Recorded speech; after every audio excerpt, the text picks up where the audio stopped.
So welcome to shy India academy. మన యొక్క quick revision పరంపరలో భాగంగా ఇప్పుడు నెక్స్ట్ చూడబోతున్నటువంటి వీడియో ఆర్యులు అని చెప్పేసి అంటాం. సో ఎగ్జామినేషన్ పాయింట్ ఆఫ్ వ్యూలో ఆర్యుల నుంచి కూడా ఒక బిట్ అనేది మనకి వస్తుంది, ఒక బిట్. అయితే ఒక బిట్ ఏ ఏరియాస్ నుంచి మనకి వస్తుంది? సో ఆర్యులు మనకి 1500 నుంచి 600 BC మధ్యకాలంలో మొత్తం 900 సంవత్సరాలు వీళ్ళు శాసించారు. అయితే ఈ మొత్తం 900 సంవత్సరాల కాలాన్ని ఎలా విభజించారంటే తొలివేద కాలం అండ్ మలివేద కాలం. సో తొలివేద కాలం కాస్త 1500 నుంచి 1000 BC మధ్యకాలం అని చెప్పి అంటారు. మలివేద కాలం కాస్త 1000 నుంచి 600 BC మధ్యకాలం అని చెప్పేసి అంటారు. అయితే ఏ కారణాల వల్ల ఈ మొత్తం ఆర్యయుగాన్ని తొలివేద మలివేదగా విభజించారు? Early Vedic period, later Vedic period. దీనికి 4 కారణాలు ఉంటాయి. అది సామాజిక కారణాలు, ఆర్థిక కారణాలు, పరిపాలనాపరమైన కారణాలు అండ్ మతపరమైన కారణాలు. ఈ 4 కారణాల గురించి మనం తెలుసుకోవాలి. అది బ్రీఫ్గా ఉంటుంది. దాని నుంచి వస్తే ఒకటి రావచ్చు. ఇంకొకటి ఏముంటుందంటే ఆర్యులకి సంబంధించినటువంటి సాహిత్యం అనేది మనకి ఉంటుంది, ఆధారాలు. దాన్ని శృతి అండ్ స్మృతిగా విభజన చేస్తారు. ఆ శృతి అండ్ స్మృతి గురించి తెలుసుకోవాలి అంతే. ఈ ఏరియాస్ ఫోకస్ చేస్తే దాని నుంచి ఒక బిట్ మనకి వస్తుంది. అయితే ఈ ఆర్యులు అనేవారు మన భారతదేశంకి 1500 BCలో వచ్చారు అని చెప్పేసి అంటున్నాం. అయితే ఫస్ట్ వీళ్ళు ఎక్కడికి వచ్చినారు అంటే సప్త సింధు ప్రాంతం అని చెప్పేసి అంటారు. సప్త సింధు ప్రాంతం.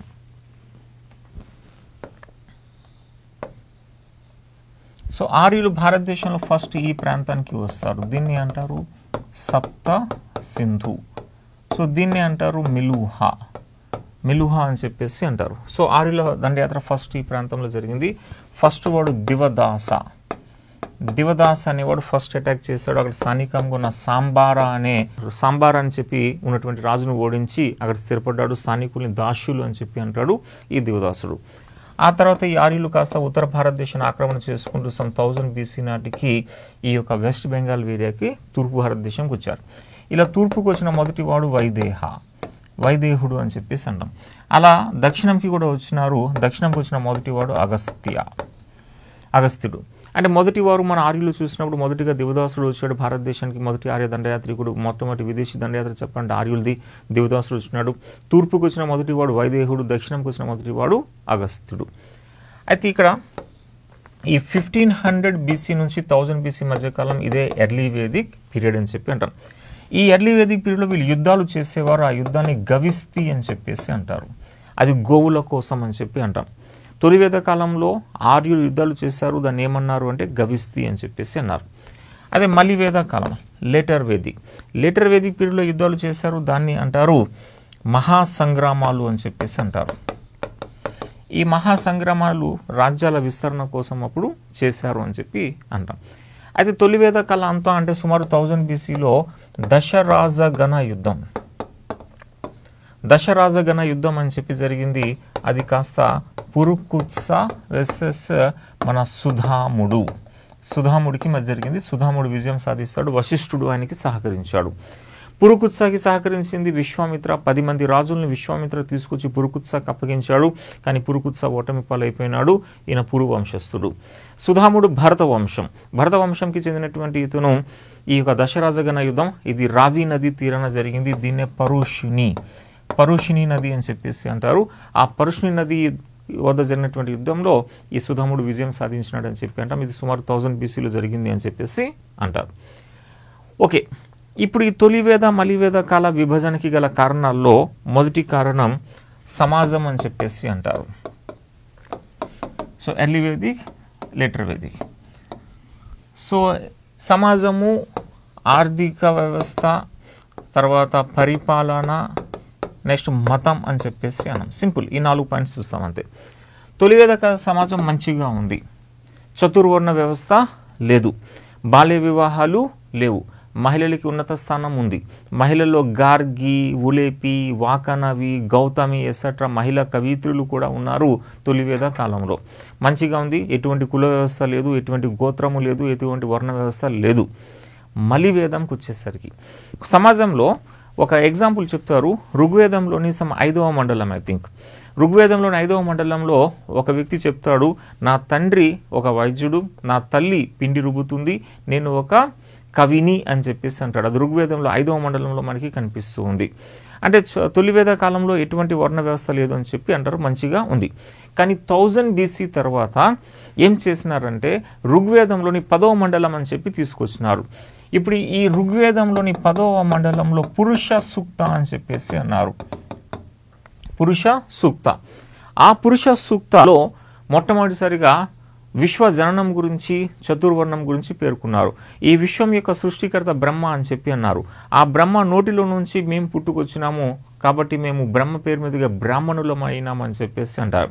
యాక్చువల్గా మనకు ఆర్యుల్లో మొత్తం 16 తెగలు ఉన్నాయి. ఆ 16 తెగల్లో అత్యంత మేధావి తెగ ఏది అంటే బ్రాహ్మణ పురోహిత తెగ. ఈ బ్రాహ్మణులే ఈ చతుర్వర్ణ వ్యవస్థను మలివేద కాలంలో తీసుకువస్తారు. అలా బ్రాహ్మణులు తీసుకురావడంతో సమాజంలో అత్యున్నత పొజిషన్ని బ్రాహ్మణులు తీసుకునే వాళ్ళు బ్రహ్మ నోటి నుంచి వచ్చి వేద మంత్రాలు పఠిస్తామని చెప్పేసి అంటారు. ఇక రెండవ వర్ణం క్షత్రియ అని చెప్పి అన్నారు. క్షత్రియ బ్రహ్మ భుజాల నుంచి పుట్టుకొచ్చినాడు అని చెప్పేసి అంటారు. వాటి పరిపాలన చేస్తాడు, ప్రజలకి రక్షణ ఇస్తాడని చెప్పి అన్నారు. ఇక మూడవ వర్ణం వైశ్యులు అన్నారు. బ్రహ్మ తొడల నుంచి పుట్టుకొచ్చారు, వర్తకం చేస్తారు, వ్యవసాయ కార్యకలాపాలు కూడా చేస్తారు. ఇక నాలుగో వర్ణం బ్రహ్మ పాదాల నుంచి పుట్టుకొచ్చినారు, వాళ్ళు శూద్రులు, పై 3 వర్ణాలకి సేవ చేస్తామని చెప్పేసి అన్నారు. ఇక దాంతోపాటు తర్వాత కాలంలో పంచమ వ్యవస్థ అని చెప్పి కూడా తీసుకొచ్చి పంచములకి హీనమైన వృత్తుల్ని వాళ్ళకి కుల వృత్తులుగా అప్పగించారు.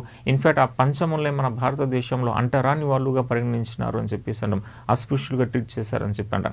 అంటే ఈ వర్ణ వ్యవస్థ మొత్తం వచ్చేసింది లేటర్ వేదిక్ పీరియడ్లో. కుల వ్యవస్థ అనేది బాగా స్ట్రాంగ్ అయిపోతుంది, గోత్రం అనేది ప్రవేశిస్తుంది, మహిళలు ఇంటికి పరిమితం అనే కాన్సెప్ట్ వస్తుంది, బాల్య వివాహాలు అనేవి ప్రవేశిస్తాయి, అనులోమ ప్రతిలోమ అనే ఒక కాన్సెప్ట్ ఉంటుంది. అనులోమ అంటే అగ్రకుల పురుషుడు నిమ్నకుల మహిళను పెళ్లి చేసుకోవడం అనులోమ ఎలవ్ చేస్తారు. ప్రతిలోమ అంటే అగ్రకుల మహిళ నిమ్నకుల పురుషుడిని పెళ్లి చేసుకోవడం అస్సలు అనుమతించేవారు కాదు అని చెప్పేసి అంటారు. ఇలాగ మలివేద కాలంలో ఇంకా దీంతో పాటు అనేక రకాలైనటువంటి సంస్కారాలు అనేవి స్టార్ట్ అవుతాయి. మానవుడు జన్మించిన దగ్గర నుంచి మరణించినంత వరకు జన్మ మరణ మధ్య కాలంలో అనేక రకాల ఫంక్షన్స్ అనేవి నిర్వహించడం అనేది కూడా ఈ మలివేద కాలంలోనే కనిపిస్తుంది. అంటే తొలివేద కాలంలో ప్లేన్ సొసైటీ, మలివేదంలో పూర్తిగా మారిపోయింది. కాబట్టి ఈ మొత్తం ఆర్యయుగం తొలివేదం మలివేదంగా విభజించడానికి ఒక కారణం. నెక్స్ట్ ఆర్థిక కార్యకలాపాలకు వచ్చేసరికి తొలివేద కాలంలో పశుపోషణ అనేది ప్రముఖ వృత్తిగా ఉంది. పశుపోషణ, వీరికి ఏమైనా ఆస్తి ఉంది అంటే అది గోవులు. అయితే ఆ గోవుల్ని దొంగిలించేవారు పన్నీలు అని చెప్పేసి ఒక ఆర్య ఇతర తెగ ఉండేది. ఆ ఆర్య ఇతర తెగ పన్నీలు అనేవారు ఈ యొక్క గోవుల్ని దొంగిలించేవారు అని చెప్పేసి అంటారు. తొలివేద కాలం పశుపోషణ. మలివేదంకి వచ్చేసరికి ఏమైందంటే వీరి ప్రథమ వృత్తి వ్యవసాయము, ద్వితీయ వృత్తి వర్తకం. మనకి సింధు నాగరికత వలె సింధు నాగరికతలో కూడా ప్రథమ వృత్తి వ్యవసాయము, సింధు నాగరికత ద్వితీయ వృత్తి వర్తకం. Primary occupation agriculture, secondary occupation trade. Same అదే మలివేద కాలంలో కనిపిస్తుంది. వ్యవసాయం ప్రథమ వృత్తి, ద్వితీయ వృత్తి వర్తకం అని చెప్పేసి అంటారు. ఇనుము అనేది అప్పుడే కనుగోబడింది. ఇనుము కనుగోవడం వల్ల ఇనప నాగలి ఉపయోగించినారు, ఇనుప గొడ్డలు ఉపయోగించి మన అడవులను నరికారు, తర్వాత అక్కడ భూమిని దున్నారు ఇనుప నాగలితో. సో దాంతో వ్యవసాయ ఉత్పత్తులు బాగా పెరిగినాయి. అప్పుడే నాణ్యాల ఉపయోగం వచ్చింది. నాణ్యాల్లో పంచ్ మార్కెట్ సిల్వర్ కాయిన్స్ అని చెప్పి అంటారు. నిష్కా, శతమాన, కర్షపన అని చెప్పేసి కొన్ని పేర్లు దానికి పెట్టారు. అయితే ఈ వెండి నాణ్యాల ఉపయోగం కూడా వర్తక అభివృద్ధికి బాగా దారితీసింది. ఎప్పుడైతే వర్తకం డెవలప్ అయిందో ప్రజలు ధనికులు అయిపోయారు. ప్రజలు ధనికులు మంచి ఇల్లు కట్టుకున్నారు, ఇల్లు కట్టుకుంటే పట్టణాలు డెవలప్ అయ్యాయి. అలా మన భారతదేశంలో రెండవ పట్టణీకరణ అంటే మలివేద కాలం అని చెప్పేసి అంటే మలివేద కాలం అంత పీరియడ్ రెండవ పట్టణీకరణ అంటారు. ఇది మనకు ఎర్లీ వేదిక్, లేటర్ వేదిక్ యొక్క ఆర్థిక వ్యవస్థ. పరిపాలన అని చెప్పి అన్నాం అనుకోండి, తొలివేద కాలంలో సభా, సమితి, గణ, విధాత అని చెప్పేసి ఉండేది. ఈ సభా, సమితి, గణ, విధాత అనేవి రాజుకి సలహాలు ఇచ్చేవి. ఈ సభా సమితి మొత్తం 2 మెయిన్ అడ్మినిస్ట్రేషన్ చూసి సభా సమితి, దీన్ని ట్విన్ సిస్టర్స్ అని చెప్పి అంటారు, కవల పిల్లలు. గణ అంటే యుద్ధ మండలి, యుద్ధంకి సంబంధించిన సలహాలు ఇచ్చేది. విధాత అంటే మహిళా మండలి, మహిళల సమస్యలపైన సలహాలు ఇచ్చేది. కానీ మలివేదంకి వచ్చేసరికి సభా, సమితి, గణ, విధాత అంతం. ఇప్పుడు రాజు ఒక నియంత అయిపోతాడు. రాజుకి ఎవరైనా సలహాలు ఇచ్చినారంటే వాళ్ళు మంత్రులు వస్తారు. మండళ్ళు పోయినాయి, మంత్రులు. లైక్ ముఖ్య ప్రధాన్ అంటే ప్రధానమంత్రి టైప్. మహిషి అంటే యువరాజు. సంగ్రహిత్రి అని చెప్పేసి ఉంటాడు, కోశాధికారి. ఇక భాగదూత అంటే పన్ను వసూలు చేసేవాడు. ఇలాగ మనకి మలివేద కాలంలో వచ్చేస్తుంది. మతపరంగా చూసినప్పుడు తొలివేద కాలంలో ఇంద్రుడు, అగ్ని, వరుణ అని చెప్పేసి ఉంటాడు. ఇంద్రుడు ఆర్యుల యుద్ధ దేవుడు, ఇతని పురంధరుడు అని చెప్పి కూడా పిలిచేవాడు. పురంధరుడు అంటే పురములను నాశనం చేసిన వాడు అని చెప్పేసి అంటాం. అగ్ని అంటే అప్పట్లో అగ్నిదేవుడు ఇతను భక్తులకి దేవుడికి మధ్యవర్తిగా ఉన్నాడు అని చెప్పేసి అంటారు. వరుణ అంటే మోరల్ ఆర్డర్, ఈయన నైతిక విలువలకి దేవుడుగా వరుణుడిని పేర్కొన్నారు. కానీ మలివేదంకి వచ్చేసరికి ఈ ఇంద్ర అగ్ని వరుణ ఇంపార్టెన్స్ పోయి ఎవరు ఇంపార్టెన్స్ వచ్చిందంటే త్రిమూర్తి భావన వచ్చింది. త్రిమూర్తి. సో త్రిమూర్తిలో భాగంగా బ్రహ్మ సృష్టికర్త, విష్ణువు రక్షకుడు, శివుడు వినాశకుడు అని చెప్పి మనకి భావన తీసుకొచ్చారు మలివేద కాలంలో. సో మలివేద కాలంలోనే త్రిమూర్తి భావన వచ్చింది, బ్రహ్మ విష్ణు శివ అని చెప్పేసి అంటారు. సో ఈ విధంగా మనకి ఆ ఆర్యుల పీరియడ్ మొత్తం 1500 నుంచి 600 BC ఉన్నప్పటికీ కూడా ఈ కాలాన్ని కాస్త 2 యుగాలుగా విభజన చేస్తాం, తొలివేదం మలివేదం అని చెప్పి. దానికి ఈ 4 కారణాలు ఉన్నాయి. ఓకే, ఇప్పుడు ఈ ఆర్యుల గురించి తెలుసుకోవడానికి మన వద్ద ఉన్నటువంటి ప్రముఖ సోర్సెస్ ఏంటి ఉన్నాయి, అదే సాహిత్యం ఏంటి అని చెప్పేసి. ఇప్పుడు ఇక ఆర్య సాహిత్యం, ఈ ఆర్య సాహిత్యాన్ని కాస్త 2గా మనం విభజన చేసి దాన్ని కాస్త శృతి అని చెప్పి స్మృతి అని చెప్పి అంటారు. శృతి అంటే వినడం ద్వారా అని చెప్పేసి అంటాం. స్మృతి అంటే జ్ఞాపకం చేసుకోవడం ద్వారా. ఇది టు బి హెడ్, ఇది టు బి రిమెంబర్డ్. శృతిలో మనకి వచ్చేది ఏంటంటే వేదాలు అని చెప్పేసి అంటారు. నెక్స్ట్ బ్రాహ్మణాలు అని చెప్పేసి వస్తాయి. నెక్స్ట్ అరణ్యకాలు అని చెప్పేసి వస్తాయి. అండ్ ఫైనల్లీ ఉపనిషత్తులు అని చెప్పేసి అంటారు. మనకి వేదాలు 4 ఉన్నాయి, బ్రాహ్మణాలు 7, అరణ్యకాలు 7, ఉపనిషత్తులు 108. ఇక స్మృతి అని చెప్పేసి అంటాం. స్మృతిలో మనకి ఉపవేదాలు అని చెప్పేసి వస్తాయి 4, వేదాంగాలు అని చెప్పేసి వస్తాయి, అవి 6 అని చెప్పేసి అంటారు. సదర్శనాలు అని చెప్పేసి అంటాం, ఇది ఒక 6 అని చెప్పేసి అంటారు సదర్శనాలు. ఇక ఆశ్రమాలు అని చెప్పేసి ఒక 4 ఉంటాయి. 8 రకాల వివాహాలు అనేవి అప్పుడు మనకి కనిపిస్తాయి. ఇక్కడ వస్తే మనకి ఇతిహాసాలు అని చెప్పేసి ఉన్నాయి, ఈ ఇతిహాసాలు ఒక 2 ఉంటాయి. మనకి పురాణాలు అని చెప్పేసి అంటాం, పురాణాలు ఒక 18. వీటన్నిటిని కూడా మనము స్మృతిలో భాగంగా పరిగణించవచ్చు. అయితే వీటికి సంబంధించి బ్రీఫ్గా మనం తెలుసుకోవాలి. మనకి ఒక బిట్ వస్తుంది ఆర్యుల నుంచి ఫస్ట్ తొలివేద మలివేద విభజన గల కారణాలు అని చెప్పి అన్నాం. అది ఆ నెక్స్ట్ వస్తే ఈ సాహిత్యం. ఈ సాహిత్యంలో మనకి శృతిలో ఉన్నటువంటి వేదాలు. సో వేదాలు అని చెప్పేసి అంటే, సో వేదాలు దీన్ని అంటారు అపరుశ్రయ అని చెప్పేసి అంటారు. అపరుశ్రయ అంటే మానవుడిచే లిఖించబడలేదు, దీన్ని నిత్య అంటారు. ప్రతి యుగంలో కూడా వేదాలు ఉంటాయని చెప్పేసి అంటారు. వేదాలు తపో మార్గాన్ని బోధించినాయి. తపో మార్గం, తపస్సు చేసి మనం మోక్షం పొందాలి. వేదాలు మొత్తం 4 ఉన్నాయని చెప్పేసి అన్నాం. సో దాన్ని మనం ఋగ్వేదము అని చెప్పేసి అన్నాం, సామవేదము అన్నాం, యజుర్ వేదము అని చెప్పేసి అన్నాం. ఇక వస్తే అథర్వణ వేదం. అది ఇక ఋగ్వేద శ్లోకాలు పఠించే వారిని హోత్రి అని చెప్పేసి అంటారు. సామవేద పఠించే వారిని ఉద్గటార్ అని చెప్పేసి అంటారు. యజుర్వేద పఠించే వారిని అధర్వాయు అని చెప్పేసి అంటారు. అధర్వణ ఏదంటే బ్రాహ్మణ అని చెప్పేసి అంటారు. ఋగ్వేద శ్లోకాలు మొత్తం 1028 శ్లోకాలు ఉన్నాయి. సామవేదంలో 1063 శ్లోకాలు ఉన్నాయి. అధర్వణ వేదంలో 1984 శ్లోకాలు ఉన్నాయి. యజుర్వేదంలో, సామవేదంలో 744 ఉన్నాయి. సో ఇన్ని శ్లోకాలు మన యొక్క వేదాల్లో ఉన్నాయని చెప్పినాం. సో ఋగ్వేదంలో మొత్తం మనకి 10 మండలాలు. ఆ 10 మండలాలు చెప్పాలి అంటే 2 నుంచి 7 మండలాలు మాత్రమే ఎర్లీ వేదిక్కి చెందినవి, రిమైనింగ్ మలివేద కాలంకి చెందినవి. సో తొలివేద కాలంలో ఈ యొక్క 2 నుంచి 7 మండలాల రచనలో కీలక పాత్ర పోషించిన వారు అత్రి, భరద్వాజ, ఘృతస్మిత, వశిష్ఠ, విశ్వామిత్ర అండ్ వామన. సో అత్రి, భరద్వాజ, ఘృతస్మిత, వశిష్ఠ, విశ్వామిత్ర, వామన, ఈ 6 ఈ యొక్క ఋగ్వేద శ్లోకాలు పఠించిన వారు అని చెప్పేసి అంటాం. సామవేదం సంగీతం గురించి తెలియజేస్తుంది. సామవేదం సంగీతం గురించి. యజుర్వేదం యజ్ఞ యాగాదుల గురించి తెలియజేస్తూ ఉంది. అయితే యజుర్వేదం ఇది పద్య గద్య 2 రూపాల్లో ఉంది. ఇది ఒక ఇంపార్టెన్స్, పద్య మరియు గద్య. అధర్వణ వేదం, ఈ అధర్వణ వేదం కాస్త వైద్యము మంత్రతంత్రాల గురించి పేర్కొంటుంది, మెడిసిన్ అండ్ మ్యాజిక్. అయితే ఈ మొదటి 3 ఋగ్వేదం, సామవేదం, యజుర్వేదం ఇది ఆర్యులకి చెందినవిగా పరిగణిస్తారు. దీన్ని త్రయి అని చెప్పేసి అంటారు, త్రయి. అయితే అధర్వణ వేదం ఆర్య ఇతరులకి చెందినదిగా భావిస్తారు. ఇవి మొత్తం 4 వేదాలు. నెక్స్ట్ మనకి బ్రాహ్మణాలు అని చెప్పేసి అంటాం. ఈ బ్రాహ్మణాలు అంటే పద్య రూపంలో ఉన్న వేదాలు పద్య రూపంలో ఉన్నాయి. పద్య రూపంలో ఉన్న వేదాలను గద్య రూపంలో వివరించేవే ఈ బ్రాహ్మణాలు. అటువంటి బ్రాహ్మణాల్లో మనకి ఐత్రేయ బ్రాహ్మణ, కౌశాతకి బ్రాహ్మణ అని చెప్పి ఉంటాయి. ఇది ఋగ్వేదంని వివరిస్తాయి. ఐత్రేయ బ్రాహ్మణ తెలుగువారు గురించి పేర్కొన్న మొట్టమొదటి గ్రంథం ఐత్రేయ బ్రాహ్మణం. దీని ప్రకారంగా చూస్తే విశ్వామిత్రుడి యొక్క వారసులు ఆ సంతతి వారు ఈ ఆంధ్రులు అని చెప్పేసి అంటారు. నెక్స్ట్ చందోగ్య బ్రాహ్మణ. ఈ చందోగ్య బ్రాహ్మణ అనేది ఇది సామవేదం గురించి తెలియజేస్తుంది. చందోగ్య బ్రాహ్మణ. ఇక శతపథ బ్రాహ్మణ అతిపెద్ద బ్రాహ్మణ. ఇది యజుర్వేదం గురించి తెలియజేస్తుంది. ఇక నెక్స్ట్ వస్తే గోపద బ్రాహ్మణ. ఇది అధర్వణ వేదం గురించి తెలియజేస్తుంది. అంటే ఏ బ్రాహ్మణ ఏ వేదం గురించి తెలియజేస్తున్నది మన మ్యాచ్ ద ఫాలోయింగ్ బిట్ వచ్చే అవకాశం ఉంది. సో ఇది బ్రాహ్మణాలు. సో బ్రాహ్మణాలు సో అండ్ సో అని చెప్పేసి అంటాం. నెక్స్ట్ మనకి అరణ్యకాలు అని చెప్పేసి అంటాం. ఈ అరణ్యకాలు మన యొక్క ఋషులు అడవుల్లో రాసినటువంటిగా పరిగణిస్తారు. అడవుల్లో అయితే ఇదేంటే మిస్టిసిజం గురించి పేర్కొంటుంది. మిస్టిసిజం పూర్తిగా తాత్విక లైఫ్ గురించి పేర్కొంటుంది. ఈ యజ్ఞయాగాదులు కర్మకాండాలకు దానికి ఇంపార్టెన్స్ అనేది ఉండదు. అలాగే మనకి ఏదైతే బ్రాహ్మణాలు ఉంటాయో సేమ్ పేరుతో అరణ్యకాలు ఉంటాయి. ఉదాహరణ ఐత్రేయ అరణ్యకం అని చెప్పి, కౌసదకి అరణ్యకం అని చెప్పి, చందోగి అరణ్యకం సేమ్ పేరుతో మనకి 7 అరణ్యకాలు ఉంటాయి. ఇది పూర్తిగా యజ్ఞయాగాదులు వ్యతిరేకిస్తాయి. అంటే సింప్లిసిటీకి పేర్కొంటుంది. మిస్టిసిజం తాత్వికవాదాన్ని పేర్కొంటుంది. అయితే అంటారు బ్రాహ్మణాల యొక్క ముగింపు భాగాలే అరణ్యకాలు. బ్రాహ్మణాస్ యొక్క ముగింపు అరణ్యకాలు. ఈ అరణ్యకాల యొక్క కంటిన్యూషన్ ఉపనిషత్స్ అని చెప్పి అంటారు. ఉపనిషత్ అంటే దీని అర్థం బ్రాహ్మణాస్కి ఉపనిషత్స్కి మధ్యలో ఉన్నదే ఈ అరణ్యకాలు.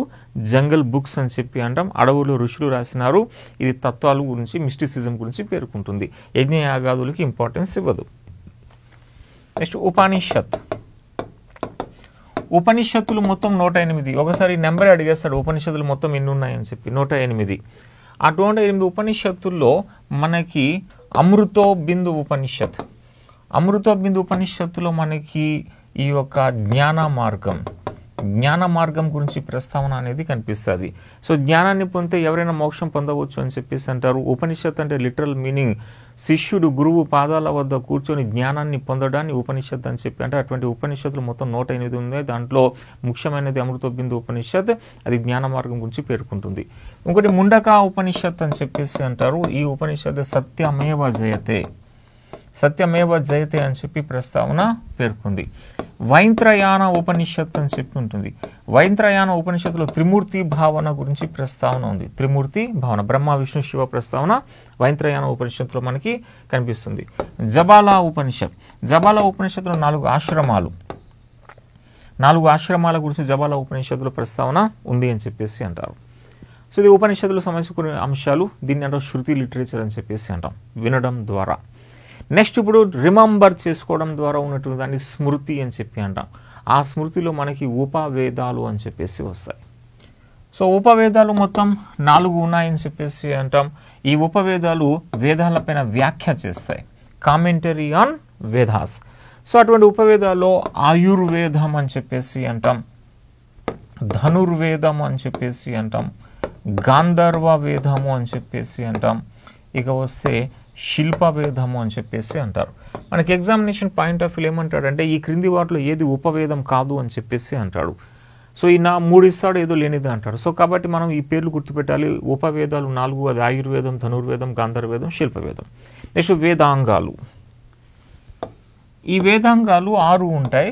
సాధారణంగా వేదాలు అర్థం అవ్వాలంటే ఫస్ట్గా మనం వేదాంగాలు చదవాలి. అటువంటి వేదాంగాలు మనకి కల్ప, శిక్ష, ఛందస్సు, నిరుక్త, వ్యాకరణ అండ్ జ్యోతిష్య. సో ఈ 6 ఉన్నాయి. ఇక్కడ కూడా సేమ్ ఎగ్జామినేషన్ పాయింట్ ఆఫ్ వ్యూలో ఏది వేదాంగం కాదు అని చెప్పేసి అంటాడు. సో కాబట్టి ఈ పేర్లు గుర్తుపెట్టాలి. కల్ప విధులు బాధ్యతల గురించి చెప్తుంది. శిక్ష సరైన ఉచ్చారణ గురించి చెప్తుంది. ఛందస్సు శబ్దాల గురించి పెడుతుంది. నిరుక్త పదాలు పుట్టుక గురించి, కఠిన పదాల మీనింగ్ చెప్తుంది. వ్యాకరణం అంటే మీకు తెలిసిందే గ్రామర్. జ్యోతిష్య అంటే నక్షత్ర శాస్త్రం. ఇది వేదాంగాలు 6.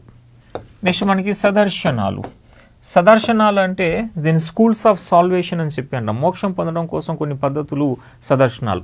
అటువంటి సదర్శనాలు మనకి న్యాయ, వైశేషిక ఇవి కూడా 6 ఉంటాయి. వైశేషిక అని చెప్పి, ఇక సాంఖ్య, ఇక వస్తే మనకి యోగ, మీమాంస అండ్ వేదాంత. సో ఇక్కడ కాబట్టి సదర్శనాలు లేనిది అని చెప్పి అంటాం. సో ఇక్కడ కూడా మనం గుర్తుపెట్టాల్సింది ఏవి సదర్శనాలు అని చెప్పి న్యాయ, వైశేషిక, సాంఖ్య, యోగ, మీమాంస, వేదాంత. అయితే న్యాయ ఫౌండర్గా అక్షపద గౌతమ్ అని పేర్కొంటారు. అక్షపద గౌతమ న్యాయ ఫౌండర్. వైశేషిక ఫౌండర్ ఉలుగా కనద అని చెప్పేసి అంటాం. సాంఖ్యకి ఫౌండర్ కపిల అంటారు. యోగాకి పతాంజలి అని చెప్పేసి అంటాం. మీమాంసకి జైమిని అని చెప్పేసి అంటారు. వేదాంతకి బాదరాయణ లేదా వ్యాసుడు అని చెప్పేసి అంటారు. సో ఈ విధంగా సదర్శనాలు దాని యొక్క ఫౌండర్స్ అని చెప్పి మ్యాచ్ ద ఫాలోయింగ్లో వచ్చే అవకాశం ఉంటుంది. ఇవి 6 సదర్శనాలు. ఇది మోక్షం తెలియజేసే మార్గాలు, స్కూల్స్ ఆఫ్ సాల్వేషన్స్గా దీన్ని పేర్కొంటారు. ఇక వస్తే ఆశ్రమాలు. ఆశ్రమాలు 4 ఉంటాయి. సో మానవుడి జీవితంలో 4 ఆశ్రమాలు ఏముంటాయంటే ఫస్ట్ బ్రహ్మచర్యము అని చెప్పేసి అంటారు. తర్వాత గృహస్థ్యం అని చెప్పేసి అంటారు. తర్వాత వనప్రస్థం అని చెప్పేసి అంటారు. ఇక సన్యాసము అని చెప్పేసి అంటారు. సో మానవుడు పుట్టిన దగ్గర నుంచి 25 సంవత్సరాల మధ్యకాలం బ్రహ్మచర్యం, విద్యాబుద్ధులు నేర్చుకోవాలి. 25 నుంచి 50 సంవత్సరాలు గృహస్థం, వివాహము, ఇక బాధ్యతలు ఉండాలి. వనప్రస్థం అంటే 50 నుంచి 75 సంవత్సరాలు. ఈ కాలంలో ఇతను పార్షియల్ రిటైర్మెంట్ తీసుకుంటాడు లైఫ్ నుంచి. సన్యాసం ఏంటంటే 75 నుంచి 100 ఇయర్స్ మధ్య ఉంటుంది. ఇక శాశ్వత రిటైర్మెంట్ ఫ్రమ్ లైఫ్ అని చెప్పి అంటారు. మానవుళ్ళు ఈ 4 దశలు ఉంటాయి. ఇది కూడా మనకి గతంలో గ్రూప్ 2లో బిట్ అడిగాడు. ఈ క్రింది వాటిలో ఏది ఆశ్రమం కాదు అని చెప్పి అన్నాడు. ఆశ్రమాలు 4: బ్రహ్మచర్యం, గృహస్థం, వనప్రస్థం, సన్యాసం. ఇక వస్తే వివాహాలు అని చెప్పేసి అంటారు. ఈ వివాహాలు మొత్తం 8 వివాహాలు రకాలు ఉంటాయి. అందులో బ్రహ్మ వివాహం అని చెప్పి, దైవ వివాహం అని చెప్పేసి అంటారు, అర్స వివాహం అని చెప్పి, అసుర వివాహము అని చెప్పేసి, ప్రజాపాత్య వివాహం అని చెప్పేసి, ప్రజాపాత్య, గాంధర్వ వివాహం అని చెప్పి, రాక్షస వివాహము, ఇక పైశాచిక వివాహం. ఇలాగా 8 రకాల వివాహాలు ఆ కాలంలో మనకి ఉండేవి అని చెప్పేసి పేర్కొంటారు. ఇక్కడ బ్రహ్మ అంటే ఒకే తరగతి వారి మధ్య జరిగే వివాహం బ్రహ్మ వివాహం. దైవ వివాహం అంటే ఒక పురోహితుడు ఒక ఇంటికి వెళ్ళి అక్కడ ప్రత్యేక పూజ నిర్వహించిన తర్వాత అక్కడ ఇంటి యజమాని నుంచి రుసుముగా భార్యను తీసుకొస్తాడు. అది దైవ వివాహం. అది బ్రాహ్మణ పురోహితులు సాధారణంగా దైవ వివాహమే చేసుకునేవారు. రుసుముగా భార్య వస్తుంది ఇక్కడ. అరస అని చెప్పి అంటే కట్నంగా గోవుని ఇచ్చేవారు. అసుర అని చెప్పేసి అంటారు. అసుర అంటే కన్యాశుల్కం, అంటే డబ్బులు ఇచ్చి కొనుగోలు చేయడం. ప్రజాపాత్య అంటే కట్నం లేకుండా పెళ్లి చేసుకోవడం. గాంధర్వ అంటే ప్రేమ వివాహాలు. రాక్షస వివాహం అంటే ఎత్తుకుపోయి పెళ్లి చేసుకోవడం. పైశాచిక అంటే ఆమె నిద్రలో ఉంటుంటే పెళ్లి చేసుకోవడం, లేకపోతే మ్యారేజ్ బై రేప్ అని చెప్పేసి కూడా దీన్ని పేర్కొంటారు. ఇలాగే 8 రకాల వివాహాలు. ఇది మ్యాచ్ ద ఫాలోయింగ్లో అడిగే అవకాశం మనకి కనిపిస్తుంది. ఈ కార్యాలకు సంబంధించి మనకి ఇతిహాసాలు అని చెప్పి ఉంటాయి. ఇతిహాసాలు మొత్తం 2 ఉన్నాయి. ఆ 2 ఇతిహాసాలు, ఒకటి రామాయణం. ఈ రామాయణం మనకి వాల్మీకి రాసినాడు అని చెప్పేసి అంటాం. ఇక మహాభారతం అని చెప్పేసి అంటాం, 2వ ఇతిహాసం. దీన్ని కాస్త వేదవ్యాస్ రాశాడు అని చెప్పేసి అంటాం, వేదవ్యాస్. అయితే వాల్మీకి, వేదవ్యాస్ వీళ్ళు రామాయణం, మహాభారతం వీళ్ళు యాక్చువల్గా చెప్పాలంటే రాయలేదు, వాళ్ళ శిష్యులకి చెప్పినారు. శిష్యుల నుంచి వచ్చి మనకి లిఖితపూర్వకంగా ఎప్పుడు కనిపించినాయి అంటే గుప్తుల కాలంలో, రెండవ చంద్రగుప్తుడి కాలంలో. రెండవ చంద్రగుప్తుడి కాలంలోనే మన ఇతిహాసాల లిఖన జరిగింది, పురాణాల లిఖన జరిగింది. ఇంకా అనేక ఇండియన్ మైథలాజికల్ లిటరేచర్ అనేది మనకి పుట్టుకొచ్చింది ఈ రెండవ చంద్రగుప్తుడి కాలం. కాబట్టి రెండవ చంద్రగుప్తుడి కాలాన్ని మన ప్రాచీన యుగంలో స్వర్ణయుగంగా పేర్కొంటాం. ఓకే, నెక్స్ట్ వస్తే మనకి పురాణాలు. ఈ మొత్తం పురాణాలు 18. గ్రూప్ 2లో సింపుల్ బిట్ అడిగాడు, పురాణాలు ఎన్ని అని చెప్పేసి అన్నాడు. మొత్తం 18. ఈ పురాణాల్లో మనకి మత్స్య పురాణం అని చెప్పి ఉంటుంది. విష్ణువు యొక్క దశావతారాల గురించి ప్రస్తావన మనకి ఈ మత్స్య పురాణంలో కనిపిస్తుంది. సో దశావతారాల గురించి ఉంటుంది. గరుడ పురాణం అని చెప్పేసి ఉంటారు. దీంట్లో శిక్షల గురించి ప్రస్తావన మనకి ఉంటుంది. అయితే ఈ పురాణాలే మొదటిసారిగా మనకి 4 యుగాల గురించి పేర్కొన్నారు. 4 యుగాలు మీకు తెలిసిందే. కృతాయుగం అని చెప్పేసి, త్రేతాయుగము అని చెప్పేసి, ద్వాపర యుగము, కలియుగము అని చెప్పేసి అంటాం. ఈ కృతాయుగంలో సత్యం 4 కాళ్ళపైన ఉండేది. 4 కాళ్ళపైన సత్యం ఉంది కాబట్టి దీన్ని సత్యయుగం అని చెప్పేసి కూడా పేర్కొన్నారు. త్రేతాయుగంలో ఒక పాదం పడిపోయి ఇక్కడ కాస్త 3 పాదాలపైన సత్యం వస్తుంది. ద్వాపర యుగంలో 2 పాదాలపైన సత్యం వస్తుంది. కలియుగంలో ధర్మం అనేది ఒకే పాదం పైన ఉంది, అది కలియుగం. అయితే త్రేతాయుగంలో రాముడు ఉన్నాడు అని చెప్పి, ద్వాపర యుగంలో శ్రీకృష్ణుడు ఉన్నాడు అని చెప్పేసి అంటారు. కలియుగంకి వచ్చేసరికి కలియుగ అంతంలో వస్తాడని చెప్పేసి పురాణాలు మనకి ప్రస్తావన చేస్తాయి. ఆ విధంగా ఆర్యుల గురించి తెలుసుకోవడానికి మన దగ్గర ఉన్నటువంటి సాహిత్యంలో శృతి సాహిత్యం, స్మృతి సాహిత్యం, దాంట్లో ఉన్న ప్రముఖ అంశాలు ఈ మొత్తం అంతా కలిపితే ఇది ఆర్యులకి సంబంధించినటువంటి అంశాలు. ఎగ్జామినేషన్ పాయింట్ ఆఫ్ వ్యూలో ఆర్యుల నుంచి వచ్చేది మనకి కేవలం ఒక బిట్ మాత్రమే. సో ఆ బిట్ ఈ ఏరియాస్ నుంచి మనకి కవర్ అవుతుంది. ఓకే, దీంతో పాటు కొన్ని మీనింగ్స్ మనం ఎగ్జామినేషన్ పాయింట్లో మ్యాచ్ ద ఫాలోయింగ్లో వచ్చే అవకాశం ఉన్న దాంట్లో ఒకటి నపిత. నపిత అంటే మంగళివాడిని అప్పుడు నపిత అని చెప్పేవారు మన వేద కాలంలో. నిషాద అని చెప్పి అంటే వేటగాడు అని చెప్పి అంటాం, నిషాద వేటగాడు. కైవర్త అని చెప్పి అంటే మత్స్యకారుడు అని చెప్పి అంటాం, కైవర్త మత్స్యకారుడు. వేన, వేన అంటే బుట్టలు తయారు చేసేవాడు అని చెప్పేసి అంటాం. ఇక కర్వార, కర్వార అంటే తోలు పని చేస్తాడు, కర్వార అంటే లెదర్ మేకర్, తోలు పని చేస్తాడు. పుకుస, పుకుస అంటే ఊడ్చేవాడు, వీధిలో ఊడ్చేవాడిని పుకుస అని చెప్పి అనేవారు. అయితే అప్పట్లో వ్రిహి లేదా సాలి అని చెప్పి అంటే వరి అని అర్థం, వ్రిహి అంటే సాలి అంటే వరి. యవ, యవ అంటే బార్లీ, యవ అంటే బార్లీ అని చెప్పి.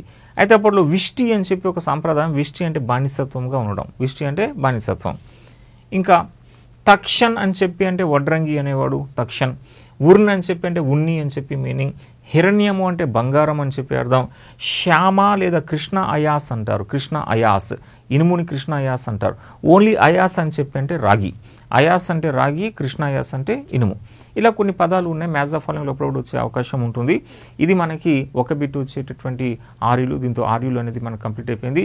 సో ఇది మీరు బాగా ఫోకస్ చేయండి, రిపీటెడ్గా చూడండి, దీనివల్ల మీకు దీనిపై ఫుల్ గ్రిప్ వస్తుంది. ఆ ఒక బిట్ అనేది మీరు స్కోర్ చేయగలుగుతారు. సో నెక్స్ట్ వీడియో మనకి జ్ఞానోదయ యుగం అని చెప్పేసి ఉంటుంది. జ్ఞానోదయ యుగంలో కలుద్దాం. Thank you.